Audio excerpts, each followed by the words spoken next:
bahkan prostitusi pernah terungkap. Gila. Pakai marketplace bro gitu loh, ngakunya jualan kalung buat ibunya, ternyata pesen cewek. Katanya kalungnya nggak dikirim-kirim. Ternyata dari zamannya Okarin aja pernah kena ya masalah itu. Terus konten si ini nyaplok nggak minta izin ya. Kemarin yang lagi rame juga. Kayaknya hidup tanpa gadget jauh lebih enak. Lu mau coba? Lu mau coba? Kan gue dari zaman itu. Tingkat literasinya makin rendah nih. Iya. Karena apa? Karena sosmed juga. Iya. Lu kalau dulu Twitter tuh 140 karakter, pendek banget. Makanya Iya. dulu ada cool tweet war dan lain-lain gitu kan ya. Iya. Itu ternyata memaksa orang terbiasa nangkep sesuatu pendek-pendek, nggak mau panjang. Betul. Nah pada saat udah cara berpikirnya mau gampang, mau dikit, mau cepat kayak gini, ini ngerusak sebenarnya. Iya.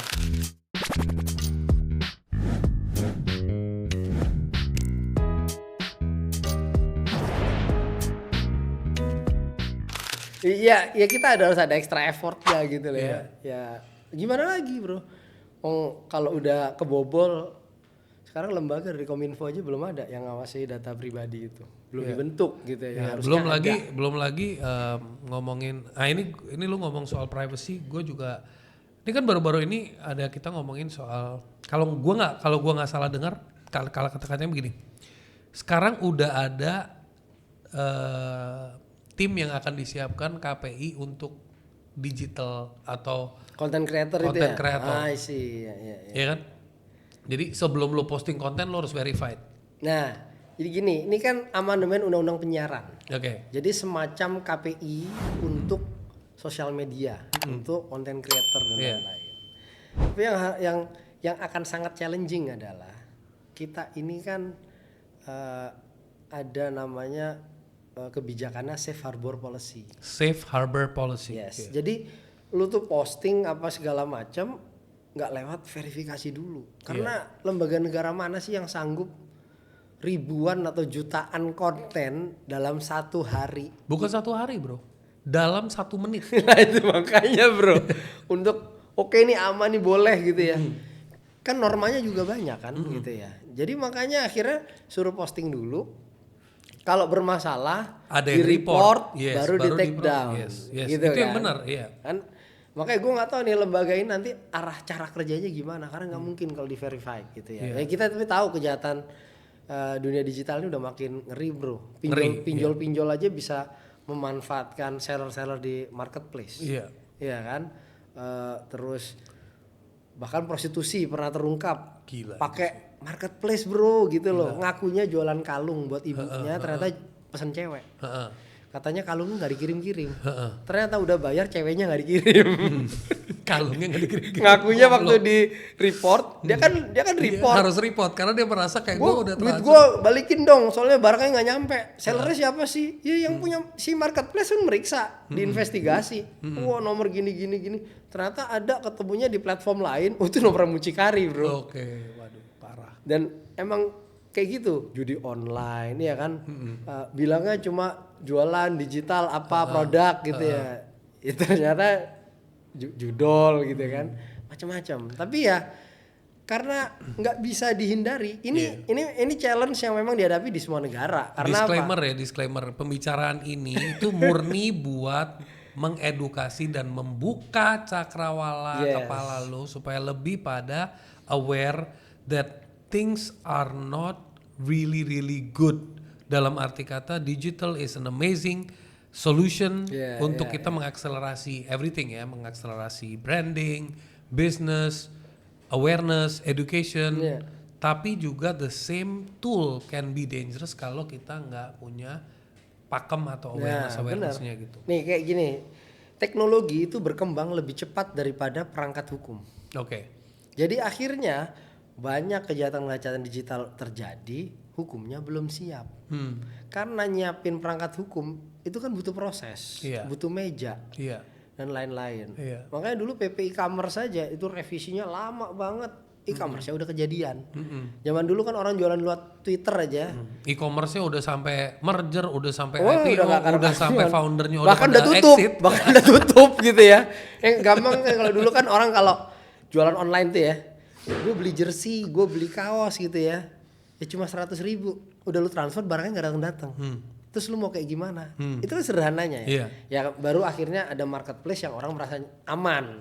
Oh gue udah transfer, kalau barang nggak jadi gue komplain, dibalikin dan duitnya bisa ditahan dulu. Gitu. Ya, ini. Jadi kayak diprotek lah. Nah makanya karena lama, ya jadi kalau lu nggak hati-hati ya repot. Ya sekarang lu install Telegram kan?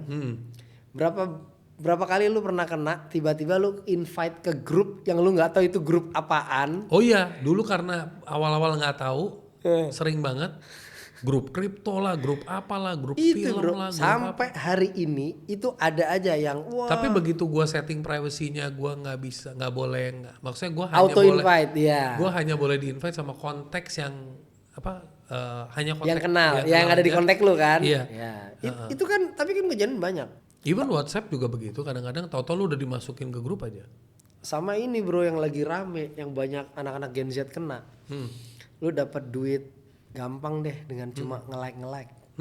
Posting-posting begini gitu kan. Tapi ternyata pas udah dapat sekian 200.000 gitu misalnya lu udah happy. Lu harus top up, lu harus naruh duit. Nah di situ lu dikerjainnya. Itu ada anak gue tahu kasusnya tuh sampai 90 juta sampai duit sekolahnya habis. Gimana? Jadi gara-gara orang tuanya yang kejebak atau bukan, anaknya tahu-tahu dapat nih, lu kalau nge-like, kalau posting beginian lu dapat duit. Lu kayak dapat poin gitu lah, bro. Nah itulah ya. Jadi jangan sembarangan mengizinkan anak boleh pakai gadget tapi under monitor. Ya emang semuanya harus self awareness gitu. Itu anak UI sampai kayaknya hidup tanpa gadget jauh lebih enak. Lu mau coba? Lu mau coba? Kan gue dari zaman itu. Kan kita kalau gue kelahiran 70-an kan. Iya. So, sebenarnya lebih bahaya kita nggak hidup di dunia digital atau nggak hidup tanpa listrik, bro. Hah? Kalau nggak ada listrik kan semua juga mati ya, bro. Iya. Karena lebih enak. Kalau gue bilang sih lebih enak kalau mau ngomongin peace of mind. Don't be in the digital world, but use the digital tools. Iya, benar. Itu menurut gua. Don't be benar. in the. Jadi gimana kita memanfaatkan, jangan kita dimanfaatin gitu dong ya. Yes. Ini ada pertanyaan kemarin gini, lu lawyer bakal tergantikan nggak? Tergusur nggak sih sama AI? Dengan banyaknya sekarang tools. Khususnya notaris. Sebenarnya gue ada temen juga yang sempat bikin startup. Lu kan waktu di zaman startup ada kan yang Legal Pro. Terus ada satu lagi apa sih? Kalau lu masih ingat, dia juga bikin kontrak apa gitu namanya situsnya. Jadi dia specifically buat orang-orang yang mau bikin agreement. Iya. Kan dulu orang agreement ke notaris. Jadi sama dia dibikin pakai based on technology. Jadi lebih mudah gitu. Itu kan banyak banget tuh. Terus lu bakal tergantikan nggak? Kalau menurut gua emosi dan lain-lain tuh analisis itu belum tentu bisa dikalahkan sama AI. Oke. Ya misalnya apalagi kalau legal battle arguing in court gitu ya, lu nggak bisa di replace gitu kan ya. Tapi untuk mengerjakan bahkan gua untuk konten untuk riset, gua memanfaatkan AI, bro. Jadi kerja gua lebih cepat. Nah, jadi jangan sampai lu yang dikendalikan, tapi lu harus bisa mengendalikan dan memanfaatkan mana yang bisa benefiting kan gitu. Technology is your tool. Don't let technology be your master. Yang gue sedih sebenarnya, bro ya. Dulu itu zaman blogger ya, atau bahkan sebelum blog dan Twitter ada, orang tuh kan masih baca itu kan masih seneng ya. Masih banyak. Nah, kita literatur kita ini kan tambah makin hari makin tingkat literasinya makin rendah nih. Karena apa? Karena sosmed juga. Lu kalau dulu Twitter tuh 140 karakter, pendek banget. Makanya dulu ada cool tweet war dan lain-lain gitu kan ya. Itu ternyata memaksa orang terbiasa nangkep sesuatu pendek-pendek, nggak mau panjang. Betul. Sampai artikel itu dipaksa lu cuma 1 halaman. Kalau banyak, lu bikin artikel lanjutannya. Orang malas baca dan maunya gampang, bahkan sampai tampilannya harus mobile view kan gitu.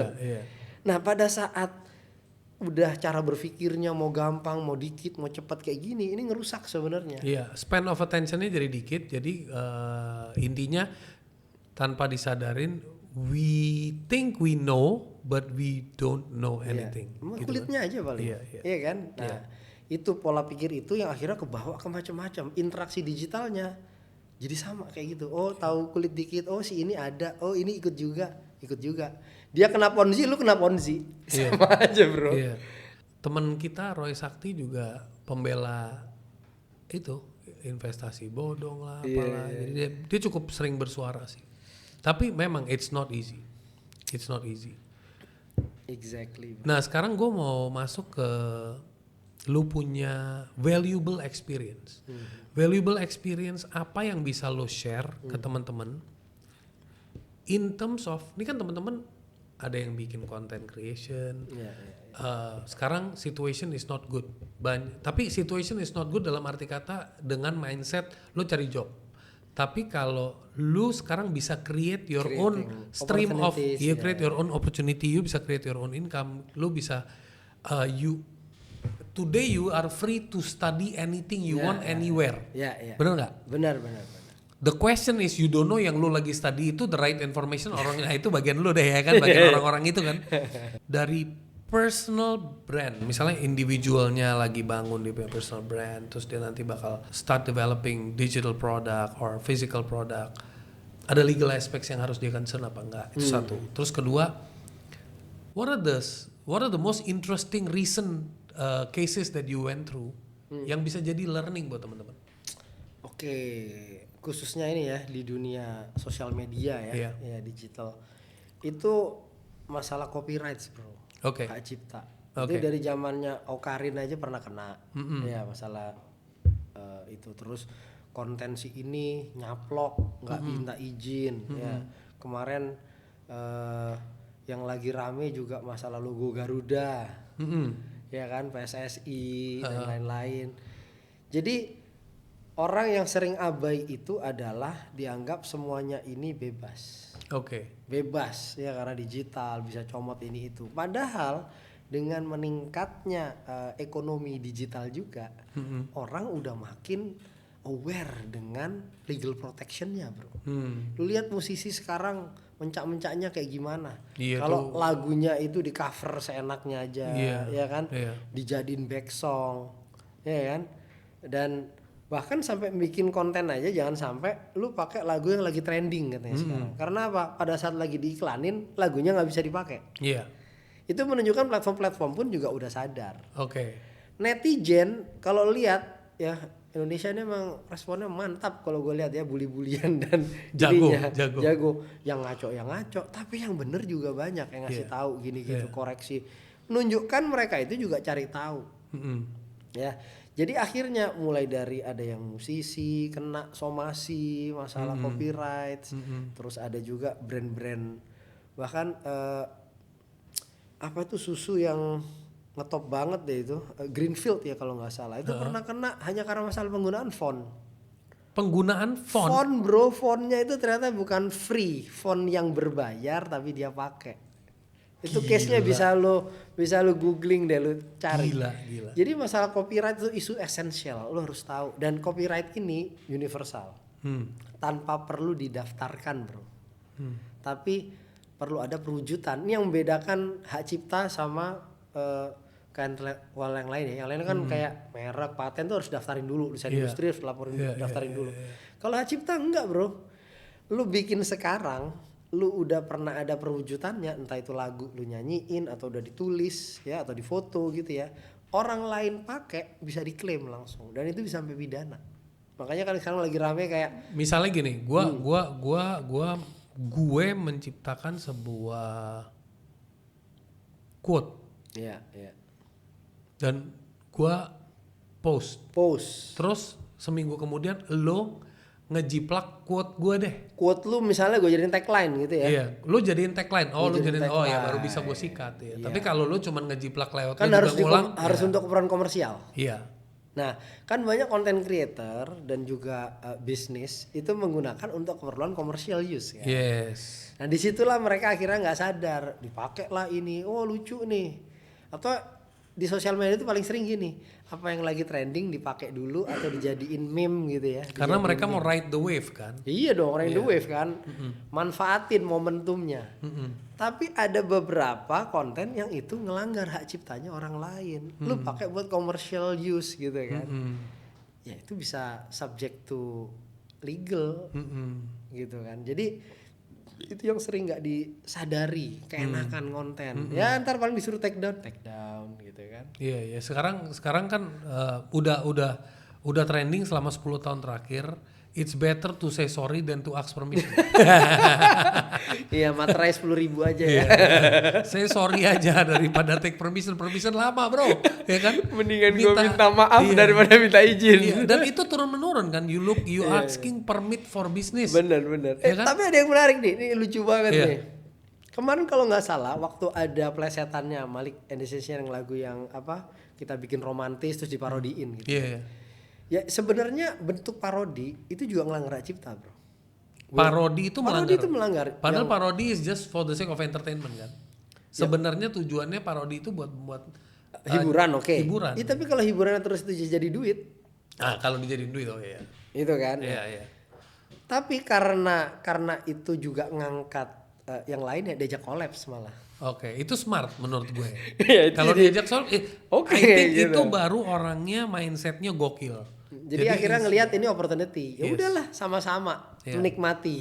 Iya. Wave-nya bareng-bareng gitu ya. Build the wave even stronger gitu kan. Tapi kalau misalnya nggak terima, nah itu udah main ego factor sih. Ego factors. Dan atau bisa juga ngelihat ini yang dapat panggung, guanya nggak dapat panggung. Nah dia klaim jadinya. Gitu.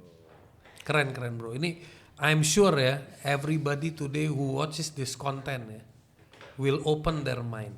Think big and think smart. Itu penting. Bim, what is your advice to our audience? What is your tips and advice to our audience? Please talk to this. Waduh, ya gue ini nggak bisa buat kata-kata bijak sebenarnya. Nggak usah, jangan.